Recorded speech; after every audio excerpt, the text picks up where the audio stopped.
Bonjour à tous, bienvenue dans notre monde de la spiritualité. Et aujourd'hui, je vais vous présenter le deuxième volet du Joaillier de Philippe. Et chers amis du Seigneur, voici une autre approche sur le Joaillier de Philippe.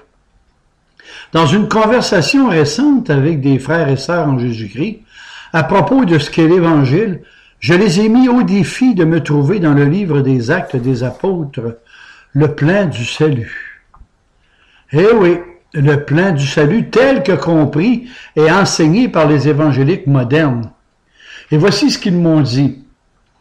Crois au Seigneur Jésus et tu seras sauvé, toi et toute ta famille. Acte 16, 31. Vous savez, c'est une réponse qui mérite d'être examinée en profondeur parce que c'est un passage très utilisé pour expliquer ce qu'il faut faire pour être sauvé. Et de plus, ce verset, c'est le verset le plus cité pour appuyer ce qu'ils appellent le plan du salut. D'autres l'appellent la route romaine, mais ce n'est pas le même livre. J'avais choisi le livre des Actes des Apôtres parce qu'il est rempli des paroles des apôtres qui expliquent l'Évangile aux gens. Donc, il me semble logique que si le plan du salut évangélique est bien l'Évangile de Jésus-Christ, il devrait se trouver dans les discours des apôtres, ne croyez-vous pas? L'Évangile ou le plan du salut. Mais avant d'aller plus loin, voici quelques explications de qu'est-ce que j'entends par l'Évangile évangélique ou le plan du salut évangélique, inventé par les hommes, évidemment. Premièrement, Dieu a créé les humains et il nous aime. Jean 3,16, c'est leur référence. Deuxièmement, les humains ont désobéi et tous sont pécheurs. Romains 3,23. Troisièmement, nous sommes donc tous sous la colère de Dieu. En Romains 6,23. Quatrièmement, Jésus est venu pour mourir à notre place. Romains 5,8, qui est leur référence. Et cinquièmement, ce que les humains ont à faire, c'est simplement croire au Seigneur Jésus et de se repentir de leurs péchés. Et là arrive le verset de Acte 16, 31. Crois au Seigneur Jésus, tu seras sauvé, toi et toute ta famille. Ce que je viens de décrire bien brièvement est une présentation de l'Évangile classique des croyants évangéliques. Est-ce qu'en disant cela, je dis des énoncés qui sont faux? Oh que non, pas du tout. Si nous sommes chrétiens, nous croyons qu'ils sont vrais. Quoique 2 ou 3 points sont à nuancer très sérieusement. Mais le point est de savoir si cette présentation de ce plan du salut humain est l'évangile de Jésus-Christ, le véritable évangile de Jésus-Christ. Est-ce que c'est cette bonne nouvelle-là que les apôtres prêchaient dans le livre des apôtres? Et plus loin, bien, nous essaierons de voir si les apôtres avaient ce plan du salut en tête lorsqu'ils ont dit « Crois au Seigneur Jésus, tu seras sauvé, toi et ta famille ».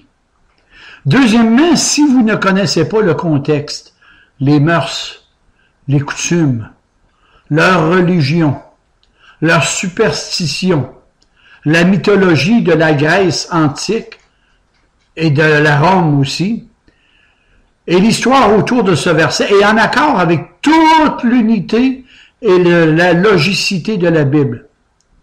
Mais il serait bon pour vous au moins de lire au complet le texte d'Actes des Apôtres, le chapitre 16.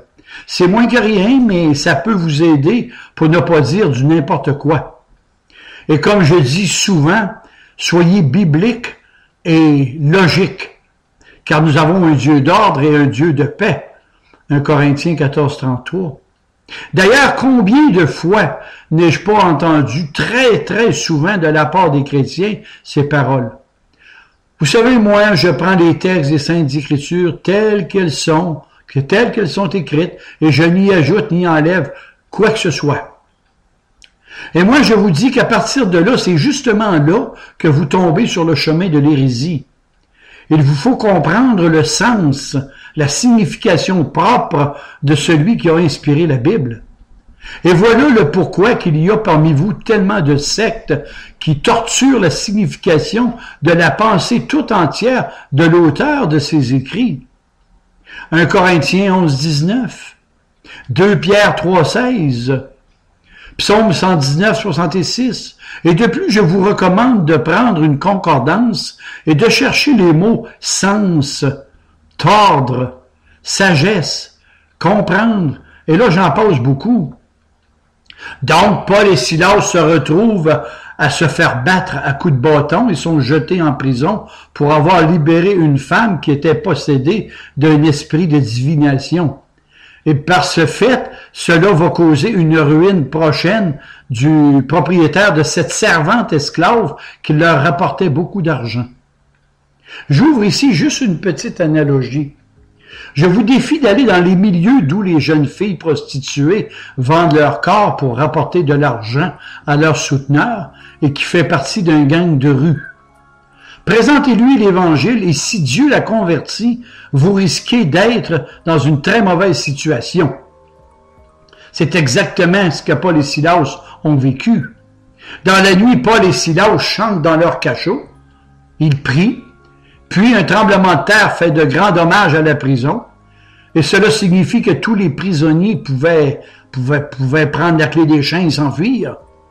Le geôlier était tenu, lui, par un code d'honneur militaire très sévère. Car si un seul prisonnier sous sa garde s'évadait, le geôlier était condamné à la peine qu'aurait dû subir le fugitif. Mais ici, dans mon texte, on ne parle plus d'un seul, mais de combien de prisonniers y avait-il? Je ne le sais pas. Donc, notre geôlier est sur le point de se suicider, mais Paul lui crie « Hey, ne te fais pas de mal, parce que nous sommes tous ici. » Maintenant, le verset cité au début, c'est là qu'il arrive. Mais au lieu d'isoler le verset au point d'où il ne veut plus rien dire dans le texte, citons les mots qui viennent avant.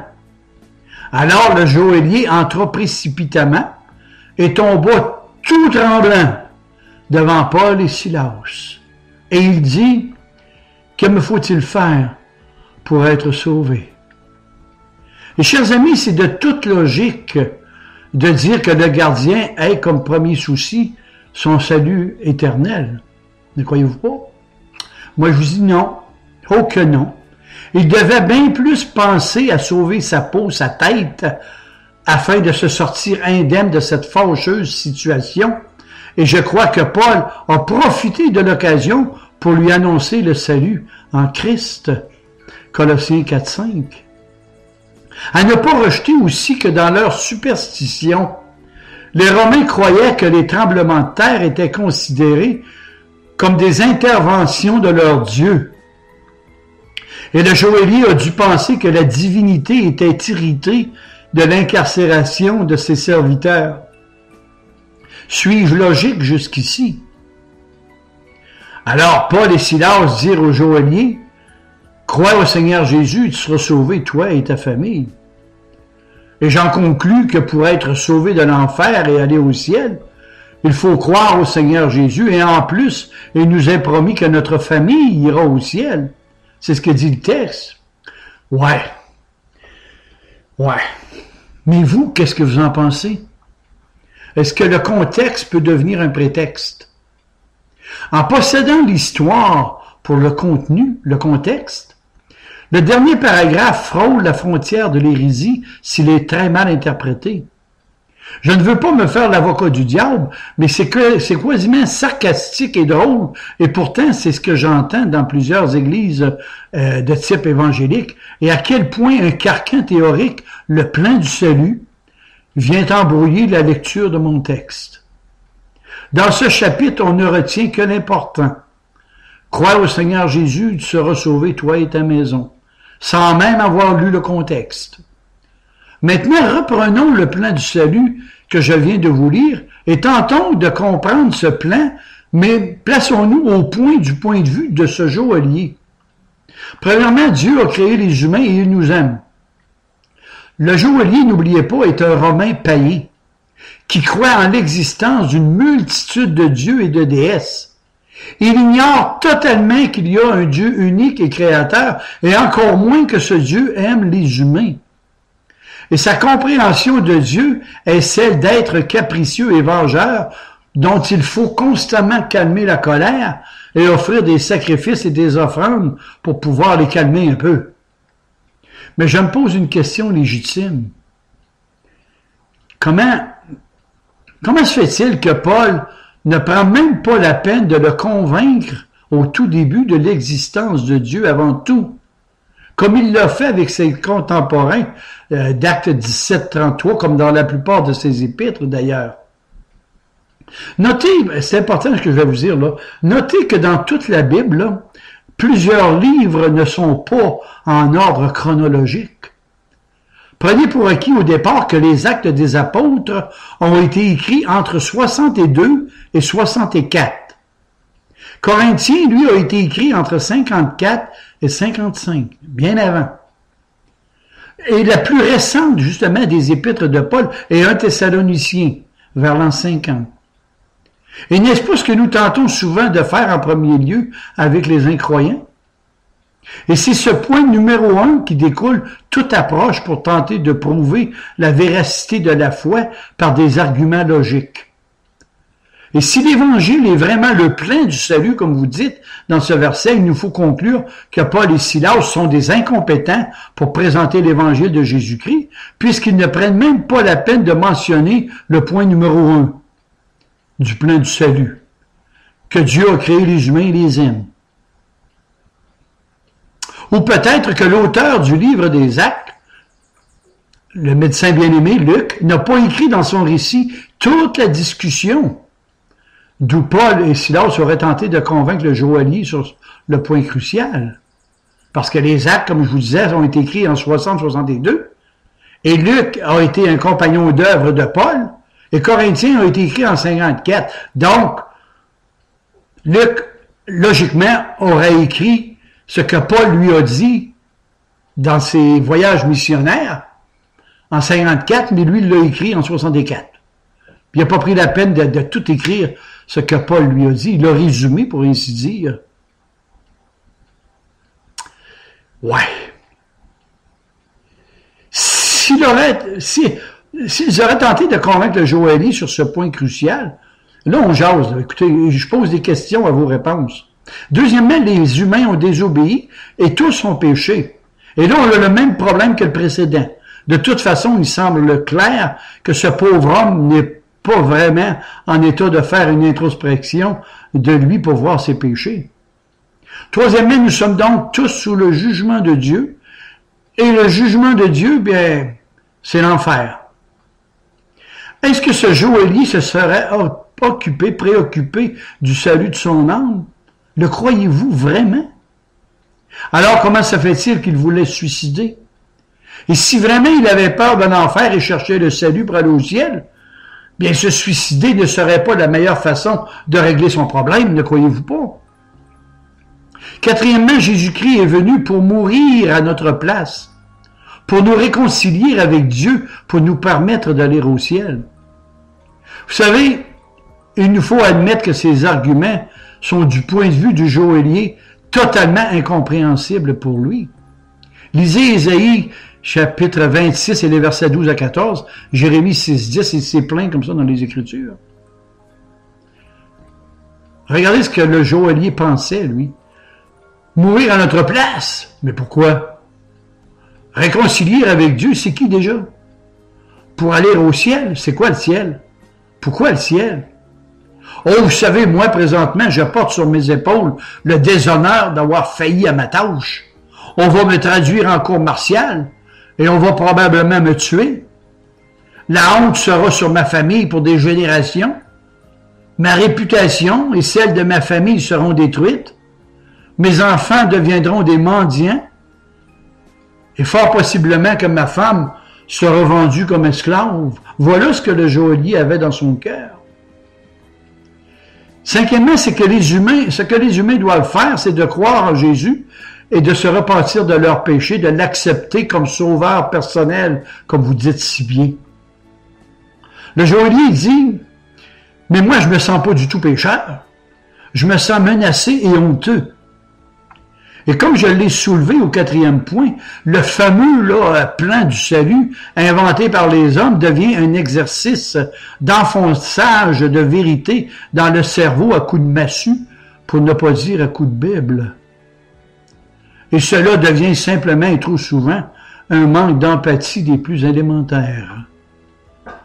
L'empathie, c'est la capacité à ressentir ce que l'autre ressent, ou à comprendre ce qu'il ressent, à se placer dans ses propres souliers. Et de ce que je vous dis là, c'est exactement ce que Dieu a fait. Dieu s'est placé dans nos souliers, à notre place. Il s'est fait homme, il s'est incarné. Et vous connaissez le reste beaucoup mieux que moi. Et je vous dis que défiler un plan du salut à coups de Bible peut souvent démontrer un manque complet de capacité à se mettre à la place de l'autre. Le joaillier entre précipitamment et tomba tout tremblant devant Paul et Silas. Et pensez-vous sérieusement que le sort éternel de son âme était la moindre chose à faire avec l'état de panique et d'angoisse que cet homme était en train de vivre? Cet homme est en état de choc et son adrénaline est au plafond. Et ma Bible me dit qu'il y a un temps pour toute chose. Écoutez, ne me lâchez pas, là. Restez, attendez un petit peu, parce que le meilleur s'en vient. Et pourtant, lorsqu'on nous présente l'Évangile et qu'on cite ce verset, « Crois au Seigneur Jésus, tu seras sauvé », et ça, tout en voulant nous faire croire qu'il s'agit d'éviter l'enfer et d'aller au ciel, que l'on doit prendre pour acquis que c'est ce qu'on a voulu dire, c'est ce qu'ont voulu dire Paul et Silas à se désespérer. Mais qu'est-ce qu'ils ont voulu réellement dire à cet homme? Et je place ici ma proposition, et vous me rendriez heureux en me donnant vos commentaires et vos suggestions. Vous savez, il faut relire ce passage, pas juste une fois. Paul et Silas viennent tout juste d'être battus à coups de bâton et sont enchaînés dans une prison comme des bandits, des hors-la-loi, et en plus ils prient et ils chantent des louanges du Seigneur. Et vous savez, le parallèle entre la situation de Paul et Silas et la situation du joaillier est très intéressant. Paul et Silas viennent d'être projetés au plus bas possible de l'échelle sociale. Ils n'ont plus aucune sécurité. Leur situation est plus que précaire. Ils risquent la mort. Ils ont probablement soif. Ils ont probablement faim. Leurs plaies risquent de s'infecter. Ils ont mal partout. Ils sont possiblement entourés de quelques fous furieux dangereux. Ils sont inconfortables, enchaînés. Et s'ils doivent faire leurs besoins, ils les font là où ils dorment dans leur cachot. Ils sont devenus, pour ainsi dire, je dirais, des balayures du monde, le rebut de tous, et pourtant ils chantent des louanges du Seigneur. 1 Corinthiens 3,13. Et notez aussi que le joaillier, là, il est placé dans une situation de précarité lui aussi. Il est en quelque part dans une position identique à celle de Paul et Silas et veut en finir avec sa vie. Mais quel est le salut proclamé par les apôtres lorsqu'ils disent « Crois au Seigneur Jésus et tu seras sauvé ». Puis-je me permettre ici une paraphrase de ce verset et reposer la même question. Crois au Seigneur Jésus et tu deviendras aussi fou que nous, et à partir de là, tu chanteras comme nous au lieu de te suicider. Regardez Jean 10, 20 ou 1 Corinthiens 4 et le verset 10. Soyons sérieux, mes amis. Croyez-vous vraiment que Paul et Silas chantaient parce qu'ils étaient heureux d'aller au ciel? Non. Oh que non. Je ne pense pas que Paul et Silas se réjouissaient là, dans l'état où ils étaient. Mais ils savaient dans le plus profond de leur cœur que Jésus-Christ régnait dans tout l'univers et que rien ne lui échappe. Pas même le battement d'aile d'un petit colibri. Dieu dirige tout. Même si rien dans leur position actuelle ne leur laissait le moindre indice palpable et visible de cette réalité. Le croyez-vous? Croyez-vous en passant à la souveraineté de Dieu? Et sur ce dernier sujet, je vous propose le sermon numéro 34, la souveraineté de Dieu, sur Denis Doyon YouTube. La souveraineté de Dieu. Maintenant, je vais vous dire, au risque de vous offusquer, en quoi consiste l'évangile de Jésus-Christ. En quoi consiste l'évangile de Jésus-Christ? Heureux les affligés, car ils seront consolés. Heureux les humbles, parce qu'ils hériteront la terre, nous dit le Seigneur. Heureux ceux qui ont faim et qui ont soif de justice, parce qu'ils seront rassasiés. Heureux les miséricordieux, parce qu'ils obtiendront miséricorde. Heureux ceux qui procurent la paix, parce qu'ils seront appelés fils de Dieu. Heureux les persécutés pour la justice, car le royaume des cieux leur appartient. Heureux serez-vous lorsqu'on vous outragera, qu'on vous persécutera, et qu'en plus on dira de vous toutes sortes de mal à cause de moi, nous dit le Seigneur. Et écoutez ce que sa maman, Marie, sa mère, a dit. Sa miséricorde s'étend d'âge en âge sur ceux qui le craignent. Il a déployé la force de son bras. Il a dispersé ceux qui avaient des pensées orgueilleuses. Il a renversé les puissants de leur trône. Et il a élevé les humbles. Il a rassasié de bien les affamés. Et il a renvoyé les riches avides. En Matthieu 5, 1 à 12 et en Luc 1, 46 à 55.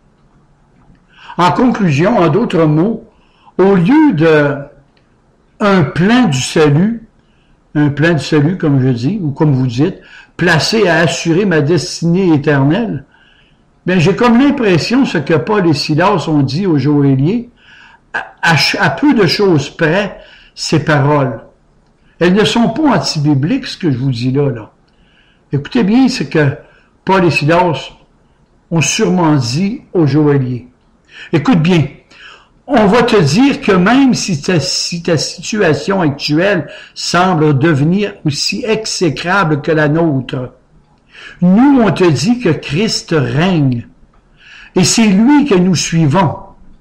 Et en plus, aujourd'hui, tu as une possibilité incroyable de le servir comme ton Seigneur et ton Sauveur. Donc, au lieu de te suicider, viens avec nous. Ou même plus encore, on ira chez toi et on te parlera de ce Seigneur Jésus et toute ta famille chanteront aussi avec toi les louanges spirituelles que le Seigneur mettra dans vos cœurs. J'oserais ajouter ceci. Moi, comme évangéliste nazaréen, je lui aurais donné cette prière que vous connaissez sans doute. J'aurais dit au joaillier, écoute, mon Dieu, donne-moi la sérénité d'accepter les choses que je ne puis changer. Donne-moi le courage de changer les choses que je peux changer. Et surtout, la sagesse d'en connaître toute la différence. Est-ce que vous pouvez passer un tout petit amen sur ce que je viens de vous dire? La bonne nouvelle annoncée par les apôtres est centrée sur Jésus-Christ lui-même, le roi suprême de ce royaume de Dieu qu'il est venu instaurer sur la terre à sa venue, là. Je dirais précisément l'instauration d'une ère messianique qui durera jusqu'à son retour à la fin des temps. Il a dit, je bâtirai mon Église et les portes du séjour des morts ne prévaudront pas contre elle. Matthieu 16, 18.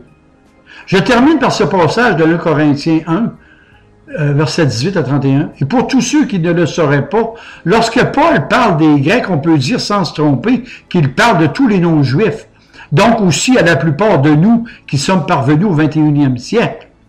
Car la prédication de la croix est une folie pour ceux qui périssent. Mais pour nous qui sommes sauvés, là, elle est une puissance de Dieu. Aussi est-il écrit, je détruirai la sagesse des sages et j'anéantirai l'intelligence des intelligents. Où est le sage? Où est le scribe? Où est le disputeur de ce siècle? Dieu n'a-t-il pas convaincu de folie la sagesse du monde? Car puisque le monde, avec sa sagesse, n'a pas connu Dieu dans la sagesse de Dieu, il a plu à Dieu de sauver les hommes par la folie de la prédication. Les Juifs demandent des miracles et les Grecs cherchent la sagesse. Mais nous prêchons Christ crucifié. Scandale pour les Juifs et folie pour les païens. Mais la puissance de Dieu est sa sagesse pour tous ceux qui sont appelés par sa grâce irrésistible et prévenante. 1 Corinthiens 1, comme je vous disais, verset 18-31. Et pour ma part, je crois que peu importe la manière que Luc a rédigé cette histoire du geôlier de Philippe, du fond de mon cœur, j'ai compris le sens des écrits de Luc, ce cher médecin bien-aimé. Luc a reçu ce témoignage de Paul 10 ans avant d'écrire les Actes des Apôtres. Le principe de recherche des significations et des interprétations bibliques se doivent d'être analysés par une herméneutique logique dans la prière. C'est Jésus qui a dit « Cherchez et vous trouverez. Demandez et l'on vous donnera. Frappez et l'on vous ouvrira. » Matthieu 7,7. Et si le cœur vous en dit pour en savoir plus sur la doctrine de l'élection de Dieu, consultez le numéro 79, Denis Doyon YouTube, la doctrine de l'élection de Dieu. Et en terminant, une question. Qui donne le vouloir et le faire dans le cœur de l'homme? Qui donne le vouloir et le faire? Philippiens 2,13. Et je suis convaincu, chers amis, que si j'étudierais encore ces textes sur le joaillier, je trouverais toujours de nouvelles choses qui m'ont échappé. Que voulez-vous? C'est que cette parole, elle est insondable parce que son auteur est insondable. Amen et amen. Oh, et à propos, ne prenez pas pour acquis que toi et ta famille s'appliquent à toute famille duquel vous prêchez l'Évangile. Que le Seigneur vous bénisse abondamment.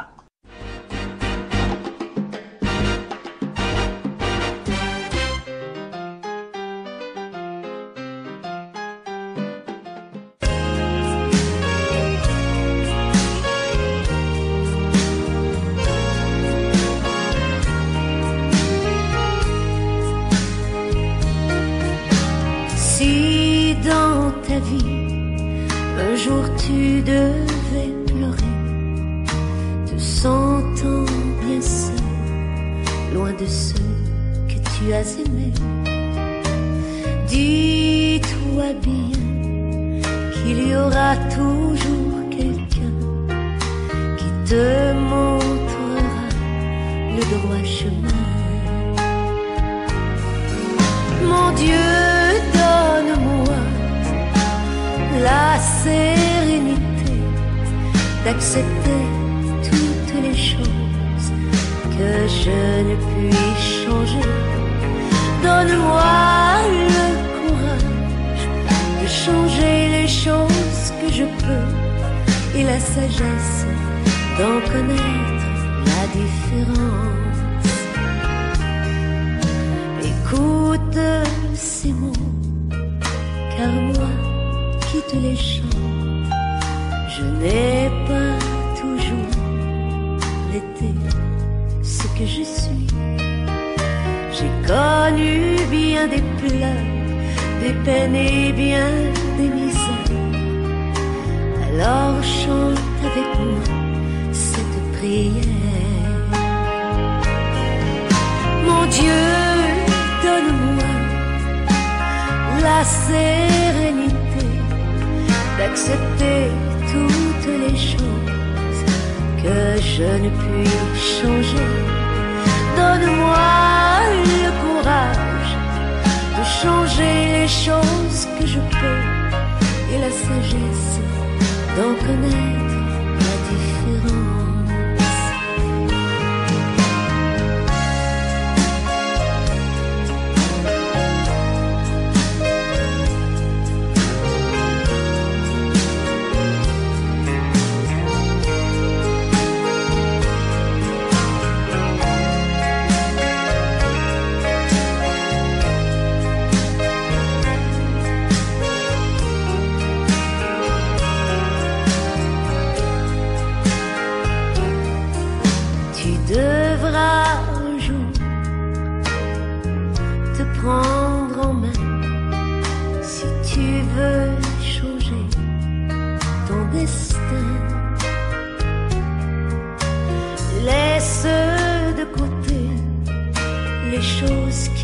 te détruisent, tu auras alors de belles surprises.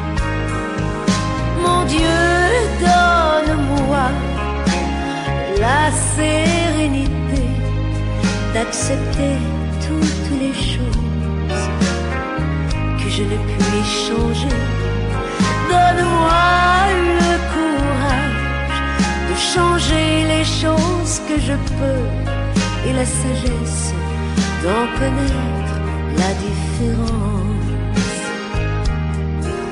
Pour toi, chaque jour deviendra ensoleillé, ton cœur s'ouvrira à l'amour. Ne vis qu'un jour à la fois, si tu veux en profiter, et tu seras heureux pour toujours. Mon Dieu, donne-moi la sérénité d'accepter toutes les choses que je ne puis changer. Donne-moi le courage de changer les choses que je peux et la sagesse d'en connaître la différence. Et la sagesse d'en connaître